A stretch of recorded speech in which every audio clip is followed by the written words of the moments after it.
International labour organisation के इस्लामाबाद में मौजूद नुमाइंदे इफ्तिखार अहमद ने कहा है कि तकरीबन 40 के करीब बलवास्ता या बलावास्ता मजदूर कवानीन को मुस्तहकीम किया जा सकता है, जिसमें 18 जनरल कवानीन और 6 सोशल सिक्योरिटी कवानीन यानी मजमूई तौर पर 24 कवानीन ऐसे हैं जिनमें रिफॉर्मर्स इस्लाहात की ज़रूरत है।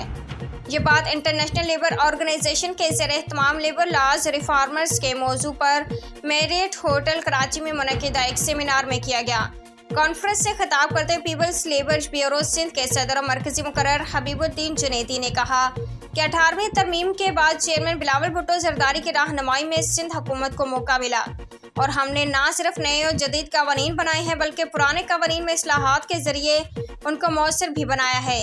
मजदूरों की फलाह बहबूद के शोबे में चेयरमैन बिलावल भुट्टो जरदारी के विजन के तहत सिंध हुकूमत ने मुतअद्दिद ऐसे मिसाली इक़दाम किए जिनकी मिसाल ना सिर्फ पाकिस्तान बल्कि साउथ एशिया के किसी भी मुल्क में मौजूद नहीं थी।